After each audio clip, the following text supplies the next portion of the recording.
Shalom, selamat hari Minggu Bapak Ibu Saudara-saudara yang terkasih dalam nama Tuhan Yesus Kristus. Pada kesempatan Minggu Kudus hari ini kita bersyukur kepada Tuhan. Kita boleh menyapa Tuhan, kita boleh memuji Tuhan, memuliakan nama Tuhan. Sekalipun tidak di satu tempat, tetapi kita percaya kuasa Allah terus bekerja di dalam kehidupan kita. Kuasa Allah terus memimpin kita untuk memberitakan firman Tuhan, mendengarkan firman Tuhan, dan juga menghidupi kebenaran firman Tuhan. Ibu bapak saudara-saudara yang terkasih di dalam nama Tuhan Yesus Kristus, saya yakin, saya percaya di situasi pandemi COVID-19 yang masih melanda dunia dan secara khusus Indonesia, kita menyaksikan bagaimana orang-orang yang senantiasa memiliki satu panggilan khusus, yang menyerahkan hidup diri mereka untuk menjadi relawan, yang menyerahkan hidup mereka untuk menjadi orang-orang yang boleh dikatakan memperhatikan kehidupan orang-orang di sekitar mereka, tetangga mereka, sahabat mereka, keluarga mereka. Mereka mempersembahkan apa yang mereka bisa persembahkan sebagai rasa syukur, sebagai satu pertolongan, sebagai satu bentuk kepedulian terhadap manusia, seorang akan yang lain.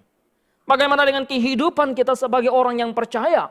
Di dalam konteks kita mempersembahkan kehidupan kita yang senantiasa seturut dengan kehendak Allah.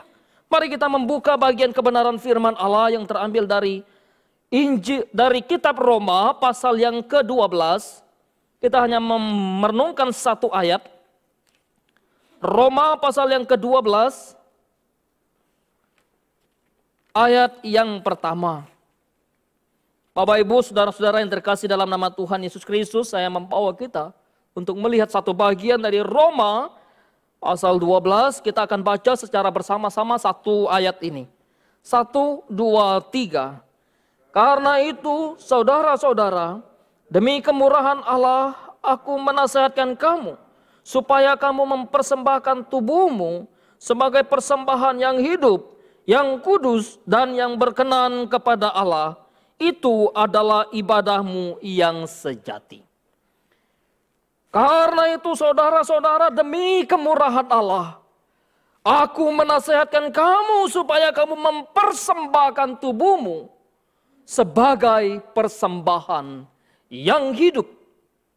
Ibu bapak saudara-saudara yang terkasih di dalam nama Tuhan Yesus Kristus, kalau kita memperhatikan istilah persembahan selalu identik dengan satu pemberian. Persembahan berarti memberikan sesuatu. Persembahan memiliki pengertian pengorbanan, berkorban, memberikan sesuatu yang ada pada kita, mengorbankan sesuatu yang ada pada kita. Dan istilah persembahan atau istilah mempersembahkan itu bukan hanya ada di zaman sekarang. Bukan hanya ada di zaman perjanjian baru. Bukan hanya ada di zaman kitab Taurat dalam konteks umat Israel keluar dari Mesir. Tetapi jauh melampaui ke belakang. Di kehidupan manusia secara khusus. Anak dari Adam dan Hawa. Ketika mereka hidup sebelum Taurat. Hidup sebelum hukum Taurat diberikan. Kain dan Habil sudah mempersembahkan persembahan mereka. Sudah memberikan apa yang mereka bisa berikan kepada Allah. Dan terus bergerak. Karena itu bicara tentang mempersembahkan sesuatu. Saya pikir bukan hanya dalam konteks agama, bukan hanya agama kekristenan yang memberikan satu persembahan. Agama-agama lain pun memiliki satu ritual atau memiliki satu hukum yang mereka percaya, yang mereka punyai, bahwa kita juga memberikan persembahan. Oleh sebab itu naluri atau natur memberikan suatu persembahan itu ada pada manusia yang diciptakan segambar dan serupa dengan Allah. Sekalipun gambar dan rupa Allah itu telah rusak oleh karena keberdosaan. Tetapi rasa ingin mempersembahkan sesuatu kepada yang lebih tinggi. Rasa ingin mempersembahkan sesuatu kepada yang jauh lebih berkuasa di atas kita selalu ada. Ibu bapak saudara-saudara yang terkasih dalam nama Tuhan kita Yesus Kristus. Apalagi dalam konteks kita mempelajari apa yang Paulus sampaikan kepada jemaat Tuhan yang ada di Roma. Oleh sebab itu Paulus memahami betul sebagai ahli dari perjanjian lama, sebagai orang yang menguasai hukum Taurat, sebagai orang yang mempelajari dengan teliti, dengan tekun menyelidiki apa yang tertulis dalam perjanjian lama. Dia betul-betul memahami bahwa persembahan atau mempersembahkan sesuatu itu identik dengan satu kematian, identik dengan satu pembunuhan, identik dengan satu penumpahan darah. Bagaimana tidak? Kalau memperhatikan apa yang tertulis di dalam perjanjian lama, maka ketika orang mempersembahkan korban, umat Israel mempersembahkan korban kepada Tuhan, maka selalu ada darah yang tertumpah, selalu ada korban. Baik itu dalam bentuk burung merpati, dalam bentuk lembu, domba, yang memang dibawa kepada imam untuk dikorbankan sebagai apa? Sebagai korban penghapus dosa, sebagai korban pendamaian. Tetapi di dalam bagian ini menarik bahwa Paulus tidak berkata bahwa persembahkanlah sesuatu yang mati, persembahkanlah sesuatu yang tidak berdaya lagi. Sebaliknya dia mengatakan persembahkanlah sesuatu yang hidup. Padahal ketika bicara sesuatu yang hidup bukan hanya bicara tentang manusia, bukan? Bicara sesuatu yang hidup juga bicara tentang tumbuhan, ciptaan lain. Itu tumbuhan hidup. Kenapa Paulus tidak katakan persembahkanlah tumbuhan sebagai persembahan yang hidup? Atau dia tidak lagi mengatakan kepada umat percaya pada waktu itu, persembahkanlah binatang sebagai satu persembahan yang hidup. Tetapi dia berkata persembahkanlah tubuhmu sebagai persembahan yang hidup. Saya pikir ini menjadi satu fakta kebenaran yang pertama, bahwa instrumen atau alat yang dipersembahkan, atau kalau bicara sarana yang dipersembahkan bukanlah kehidupan yang lain. Dalam bentuk ciptaan bukanlah mempersembahkan tumbuhan sebagai persembahan yang hidup, bukanlah mempersembahkan binatang sebagai satu persembahan yang hidup, tetapi media yang dipakai sekarang adalah Paulus katakan tubuhmu sebagai satu persembahan yang hidup. Persembahkanlah itu. Ibu bapak saudara-saudara yang terkasih dalam nama Tuhan Yesus Kristus, saya pikir bahwa ketika kita memperhatikan instrumen yang Paulus perintahkan kepada umat Tuhan untuk mempersembahkan hidupnya, menarik sekali, atau untuk mempersembahkan tubuhnya adalah sesuatu yang sangat berakar dari pasal-pasal sebelumnya. Secara khusus kalau kita memperhatikan kitab Roma atau kitab yang sama, di dalam pasal yang ke-6, maka Paulus sudah menekankan di sana, mempersembahkan tubuhmu. Kenapa? Karena tubuhmu bukan lagi sebagai satu tubuh untuk melayani dosa. Tubuhmu adalah tubuh sebagai satu senjata kebenaran. Tubuhmu adalah tubuh yang diperkenankan oleh Tuhan untuk melayani Dia. Di dalam bagian lain, Paulus juga berkata, tubuhmu adalah bait Allah. Tubuhmu adalah tempat di mana Allah bertahta. Tubuhmu adalah tempat di mana Roh Kudus berdiam. Karena itu, persembahkanlah tubuhmu sebagai satu persembahan yang hidup. Ibu bapak saudara-saudara yang terkasih dalam nama Tuhan Yesus Kristus, seorang ahli perjanjian baru, saya pikir cukup terkenal nama ini, ya, Leon Morris. Dia salah satu penulis buku yang sangat tebal, Teologi Perjanjian Baru. Dia menggambarkan bagian ini tentang bagaimana Paulus ketika dia memerintahkan atau ketika dia menasehatkan kepada umat Tuhan untuk mempersembahkan tubuh mereka sebagai satu persembahan yang hidup. Maka beliau mengatakan bahwa selalu ingat pengertian bagian ini, kekristenan dalam konteks ini merupakan menggambarkan atau menunjukkan bahwa hidup kita, tubuh kita adalah senjata daripada kebenaran. Bicara mempersembahkan tubuh bukan hanya sekadar tubuh secara fisik kita, bukan hanya sebagai tubuh, wah kalau begitu tangan saya nggak persembahkan ya. Kalau begitu mata saya tidak persembahkan. Kalau begitu kaki saya tidak persembahkan. Kalau begitu telinga saya tidak persembahkan. Kalau begitu jari jemari saya tidak saya persembahkan. Apakah demikian? Karena itu Calvin menggambarkan bagian ini dengan sesuatu yang sangat indah. Bicara mempersembahkan tubuh, maka yang dimaksudkan adalah bukan hanya bicara tentang body, bicara tentang tubuh, tetapi bicara seluruh elemen, seluruh unsur yang menjadi bagian dari kehidupan manusia. Kalau mau dikatakan ya dari rambut sampai ujung kaki. Dari kepala sampai kepada kaki.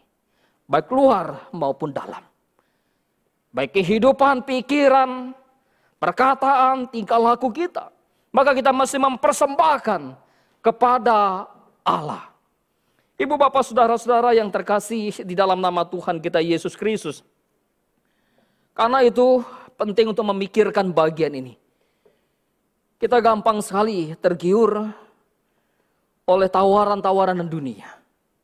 Keberdosaan, tawaran-tawaran yang membuat kita menjauhkan diri dari kasih karunia Tuhan, dari persekutuan yang indah dengan Allah. Karena itu ketika bicara mempersembahkan tubuh, mempersembahkan seluruh kehidupan kita, bicara juga tentu mempersembahkan seluruh secara total keberadaan kita. Ya, tentu kita tidak kemudian memilah antara tubuh dan jiwa. Wah, saya mempersembahkan jiwa saya saja. Saya mempersembahkan roh saya saja kepada Tuhan. Biarkan tubuh saya persembahkan kepada yang lain. Tidak bisa. Tidak bisa. Karena bagaimanapun penebusan Kristus atas hidup manusia bukan hanya bicara tentang penebusan satu anggota tubuh, tapi bicara tentang keseluruhan, keutuhan hidup manusia. Ibu bapak saudara-saudara yang terkasih dalam nama Tuhan Yesus Kristus, karena itu menarik apa yang dikatakan oleh seorang bernama Abraham Kuyper. Saya pikir bapak ibu saudara tentu mengenal atau sering mendengar seorang bernama Kuyper ini. Seorang teolog dari Belanda yang sangat mempengaruhi kehidupan Belanda dengan satu Injil, kehidupan kemudian Injil yang sangat sosial, memperhatikan kondisi politik, keadaan orang-orang percaya bagaimana hidup sebagai umat Allah. Karena itu Abraham Kuyper mengatakan tentang keseluruhan kehidupan manusia, tidak ada seorang pun dari manusia yang bisa mengklaim bahwa seinci dari anggota tubuhnya adalah milik dia. Tetapi dia mengatakan biarkanlah Kristus yang senantiasa memerintah, Kristus yang senantiasa memimpin. Karena Kristus yang berkuasa atas seluruh anggota kehidupan kita. Atas anggota seluruh kehidupan saya dan saudara. Tidak ada satu inci pun dari anggota tubuh kita yang di dalamnya, yang atasnya Kristus tidak berkuasa. Karena itu ibu bapak saudara yang dikasih Tuhan, berapa banyak ketika kita merawat tubuh, menjaga tubuh, siapa yang dimuliakan? Barangkali kita ingin memuliakan diri kita di sana. Barangkali kita ingin memuliakan manusia. Barangkali kita ingin memuliakan orang-orang yang kita cintai. Tidak ada yang salah dengan merawat tubuh. Tetapi jikalau itu untuk kemuliaan diri, jikalau itu untuk kemuliaan manusia, maka itu sesuatu yang sia-sia. Karena itu Paulus dalam suratnya kepada orang di Korintus, ketika dia berkata, saya mendisiplin tubuh saya menjaga tubuh saya, supaya tubuh saya takluk kepada suatu penguasaan terhadap Allah. Apalagi dalam konteks kita sebagai anak muda. Ya, seringkali kebanggaan kita adalah ketampanan kita. Kebanggaan kita adalah kecantikan kita. Melihat orang lain punya kelemahan fisik, punya kelemahan ini, barangkali kita nyinggir. Kita menghina, kita mencaci, kita maki mereka. Ibu bapak saudara yang dikasihi oleh Tuhan. Tidak ada yang salah dalam penciptaan Allah atas kehidupan manusia. Karena itu apa yang Tuhan inginkan dari kehidupan kita adalah mempersembahkan seluruh kehidupan kita. Mempersembahkan seluruh pikiran kita untuk memikirkan apa yang Allah pikirkan. Mempersembahkan mata kita untuk melihat apa yang menjadi kemuliaan Tuhan. Mempersembahkan tangan kita untuk mengerjakan pekerjaan yang Tuhan kehendaki. Mengerjakan apa yang Tuhan mau. Mempersembahkan kaki kita untuk melangkah, melayani Dia. Memberitakan Injil, menjadi saksi bagi banyak orang, bagi orang-orang di sekitar kita. Mempersembahkan seluruh kekuatan kita kepada Allah. Oleh sebab itu ibu bapak saudara yang dikasihi oleh Tuhan Yesus Kristus. Karena itu persembahkanlah tubuhmu, persembahkanlah hidupmu secara total, secara sempurna kepada Allah.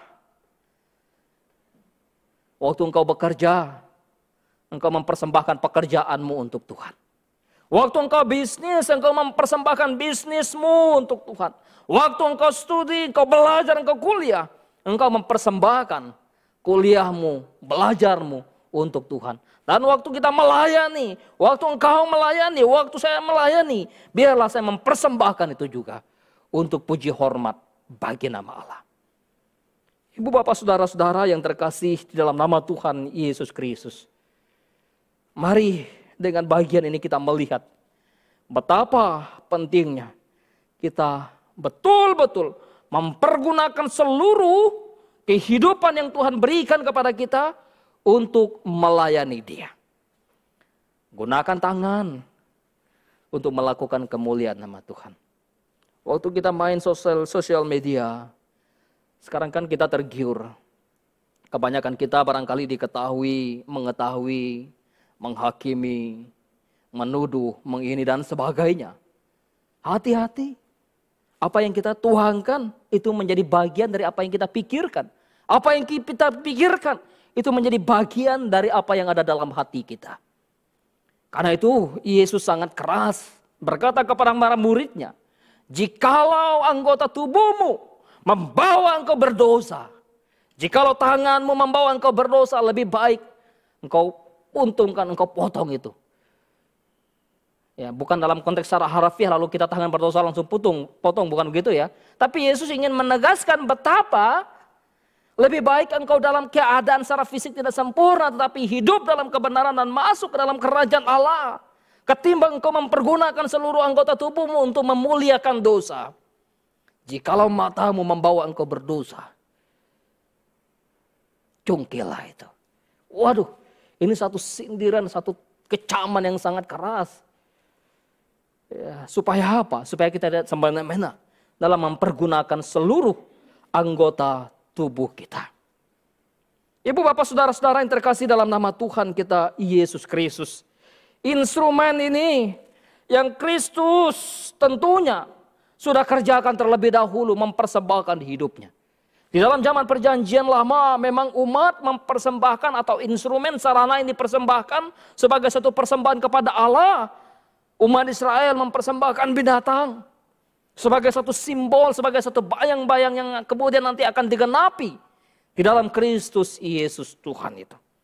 Tapi ketika Kristus sudah mengerjakan secara sempurna dan umat manusia yang dikasihinya, yang dicintainya telah ditebus karena itu, atas dasar hal tersebutlah maka kita bisa mempersembahkan tubuh kita kepada Allah.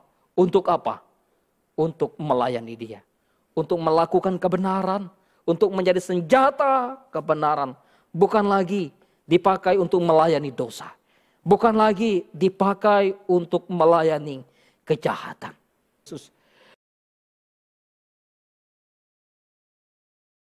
Bicara sifat daripada persembahan.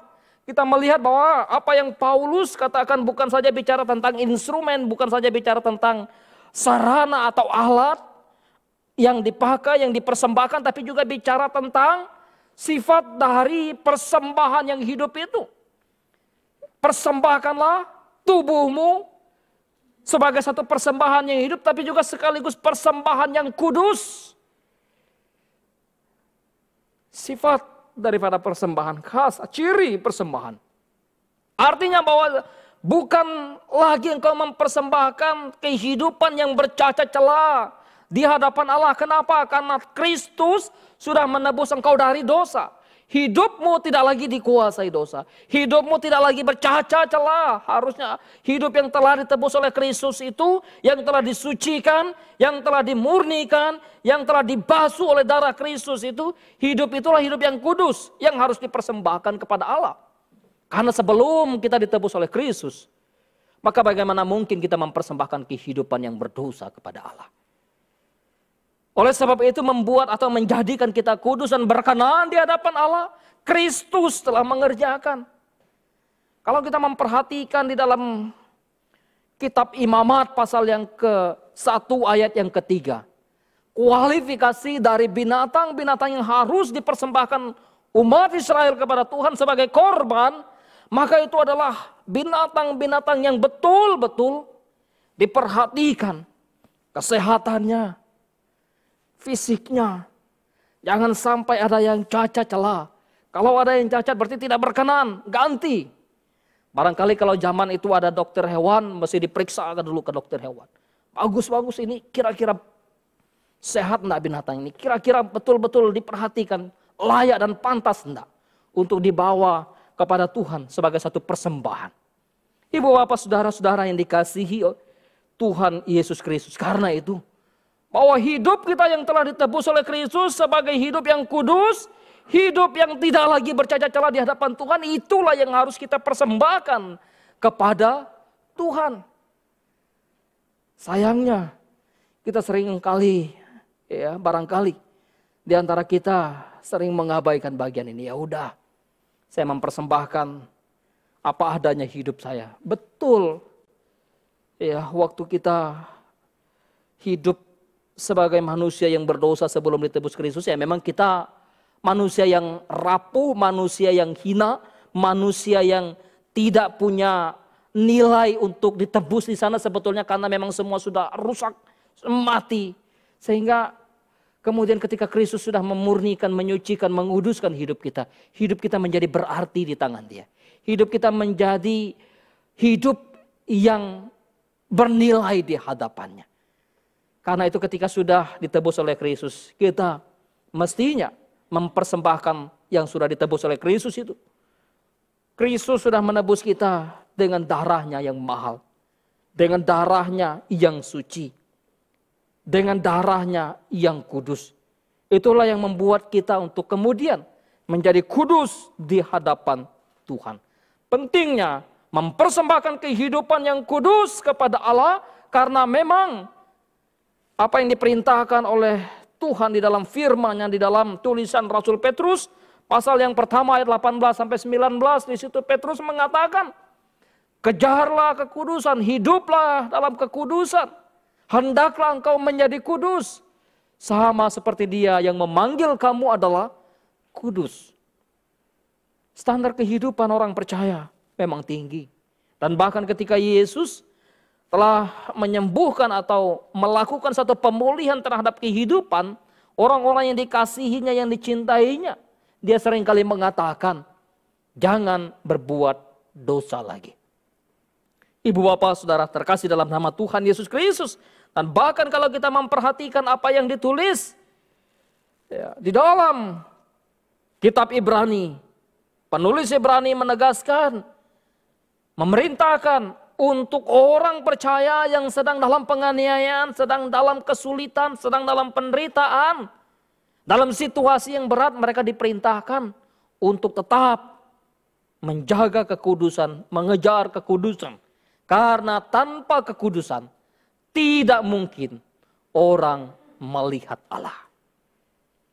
Ibu bapak, saudara yang terkasih dalam nama Tuhan kita Yesus Kristus. Dan bagian dari kitab Roma ini sebetulnya kalau kita memperhatikan pasal 1, pasal 2, 3, dan bahkan sampai pasal yang ke-11. Di situ Paulus sangat kental berbicara tentang kehidupan manusia yang dulu berdosa, yang telah ditebus oleh Kristus, hidup menjadi kudus dan berkenan kepada Allah. Biarlah di dalam Minggu Kudus, di perjamuan kudus hari ini, kita disadar ingatkan oleh Tuhan untuk hidup dalam kekudusan. Paulus bukan hanya bicara tentang instrumen yang dipersembahkan kepada Allah sebagai satu persembahan yang hidup, yaitu tubuh kehidupan kita secara total. Paulus tidak hanya bicara tentang sifat dari persembahan itu adalah persembahan yang harus kudus, yang tidak bercacat celah. Paulus juga bicara tentang motif dari mempersembahkan persembahan yang hidup. Jelas, supaya menyukakan hati Allah. Supaya berkenan kepada Tuhan. Jikalau kita memberikan kepada orang yang kita hormati. Entah anak kepada orang tua, karyawan kepada pimpinan atau kepada bos. Tidak mungkin dia memberikan barang yang bekas. Tidak mungkin dia memberikan barang yang tidak terpakai, yang tidak berguna lagi.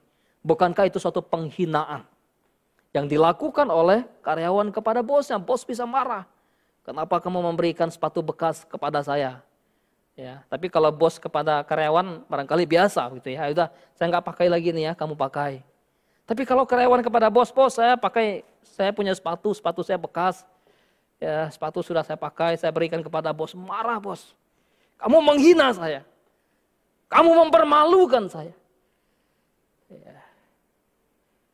Harusnya kita berpikir lebih daripada itu, bukan kepada Allah. Yang adalah Raja di atas segala raja. Tuhan di atas segala Tuhan. Allah yang memelihara kehidupan kita. Persembahan yang kita persembahkan kepada Tuhan, yaitu hidup kita, haruslah persembahan yang menyukakan hati Allah. Haruslah persembahan yang menyenangkan hati Tuhan. Haruslah persembahan yang memuliakan nama Tuhan. Kenapa persembahan hidup kita menyukakan hati Tuhan? Karena hidup yang telah dibayar lunas dengan darah yang sangat mahal, yaitu darah anak domba Allah. Sangat berarti bagi dia. Karena itu, persembahkanlah apa yang berarti untuk menyukakan dia, untuk memuliakan dia. Karena itu ketika kita melayani untuk memuliakan Tuhan, bukan memuliakan diri. Ketika kita hidup, kita bukan hidup memuliakan manusia, tapi kita memuliakan Allah.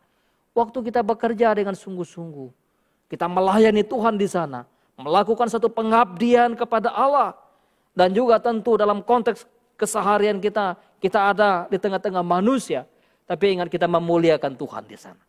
Sedang memberikan sesuatu yang terbaik kepada Tuhan. Ibu bapak saudara yang terkasih dalam nama Tuhan. Dan jelas, landasan yang penting kenapa Paulus memerintahkan supaya umat Allah, supaya orang percaya mempersembahkan tubuh mereka sebagai persembahan yang hidup, supaya mereka kemudian mempersembahkan tubuh mereka sebagai satu persembahan yang kudus, supaya mereka mempersembahkan untuk puji hormat dan kemuliaan bagi nama Allah. Kenapa? Dasarnya adalah kasih karunia Allah. Aku menasihatkan kamu berlandaskan kepada satu kemurahan Allah. Kemurahan Allah inilah yang menjadi dasar bagi kamu untuk kamu mempersembahkan hidupmu. Allah sudah begitu murah terhadap kamu. Allah sudah begitu mengasihi kamu. Allah sudah begitu rela berkorban datang ke dalam dunia. Dalam diri Yesus Kristus Tuhan itu. Lihatlah kemurahan Allah itu. Yang menebus engkau dan saya. Yang menyelamatkan engkau dan saya. Kalau kita mau memperhatikan kemurahan Allah, ya barangkali kalau kita tidak masuk betul-betul menghayati, memahami, mendalami akan pengorbanan Kristus, kita akan memandang rendah, memandang hina kasih kemurahan Allah. Wah, saya bisa hidup kok tanpa Allah. Saya nggak perlu kemurahan Allah. Saya bisa mencukupi segala kebutuhan saya. Saya orang yang mampu secara finansial. Saya bisa mencukupkan apa yang menjadi keperluan, kebutuhan kehidupan keluarga. Saya punya tabungan. Oh, saya sehat, saya masih muda. Saya tidak perlu kemurahan Allah. Ibu bapak saudara yang dikasihi Tuhan. Demi Allah yang hidup. Maka kita mesti mempergunakan hidup kita. Mempersembahkannya kepada Allah. Memuliakan Allah. Ingatlah akan pengorbanan Kristus yang begitu luar biasa. Mau datang ke dalam dunia. Yang mempersembahkan hidupnya kepada Bapa. Di dalam kitab Ibrani pasal yang ke-9, jelas di situ bagaimana Kristus sendiri yang telah mempersembahkan hidupnya demi saya dan saudara. Kristus yang sudah mempersembahkan kehidupannya sendiri untuk siapa? Untuk kita yang dicintainya. Untuk siapa? Untuk kita yang dikasihinya. Ibrani pasal yang ke-9, kalau kita memperhatikan di dalam ayat yang ke-13 dan ayat yang ke-14. Sebab jika darah domba jantan dan darah lembu jantan dan percikan abu lembu mudah menguduskan mereka yang najis sehingga mereka disucikan secara lahiriah. Ayat 14 dari pasal 9 Ibrani. Betapa lebihnya darah Kristus yang roh yang kekal telah mempersembahkan dirinya kepada Allah sebagai persembahan yang tak bercacat. Akan menyucikan hati nurani kita dari perbuatan-perbuatan yang sia-sia. Supaya kita dapat beribadah kepada Allah yang hidup. Ibu bapak saudara-saudara yang terkasih dalam nama Tuhan Yesus Kristus. Jikalau kita memahami bagian ini bahwa Yesus Kristus sendiri yang telah mempersembahkan dirinya kepada Allah. Mempersembahkan dirinya untuk menanggung murka Allah yang seharusnya saya tanggung. Yang seharusnya saudara tanggung. Yang seharusnya kita tanggung. Murka yang membinasakan itu. Kristus gantikan kita di situ. Mempersembahkan dirinya demi saya dan saudara. Mempersembahkan dirinya untuk kita. Tidakkah kita menghargai persembahan Kristus sendiri kepada Bapa? Tidakkah kita menghormati, tidakkah kita menghargai betapa besarnya karya Kristus yang mempersembahkan diri buat saya dan saudara? Karena itu jangan mempermainkan hidup kita di hadapan Tuhan. Hiduplah dalam kesungguhan di hadapan Allah. Kalau kita memperhatikan bagian dengan sungguh-sungguh, maka kita mestinya disadar ingatkan. Sekalipun Kristus diperhadapkan dengan kesulitan, tantangan, pergumulan, aniaya, derita, dia tidak menyerah, tidak mundur, setapak pun menuju kayu salib. Dan di sana dia tahu, dia akan menanggung murka Allah. Dia akan mati, dia akan mencurahkan darahnya. Di sana dia akan berkata, kepada saya dan saudara yang berdosa, Bapa, ampunilah mereka. Mereka tidak tahu apa yang mereka perbuat. Ibu bapak saudara-saudara yang terkasih dalam nama Yesus Kristus. Masihkah kita mau bermain-main dengan kehidupan kita? Masihkah kita tidak serius di dalam menjalani kehidupan sebagai orang percaya? Karena itu, atas dasar Kristus yang telah mempersembahkan dirinya untuk kita, mari kita mempersembahkan hidup kita untuk Kristus yang adalah Tuhan kita. Untuk Kristus yang adalah Allah kita. Untuk Kristus yang adalah Gembala Agung kita. Untuk Kristus yang adalah Juru Selamat kita. Dengan cara bagaimana? Layani dia. Hiduplah benar di hadapan Tuhan. Dimanapun Tuhan tempatkan saudara dan saya. Mari kita hidup menyukakan hatinya. Perpadanan dengan Injil Kristus. Menjauhkan diri dari segala dosa dan hal-hal yang tidak menyukakan hati Tuhan. Tuhan memampukan kita. Tuhan menolong kita untuk hidup seturut dengan kehendaknya. Mari kita tundukkan kepala. Kita berdoa kepada Tuhan.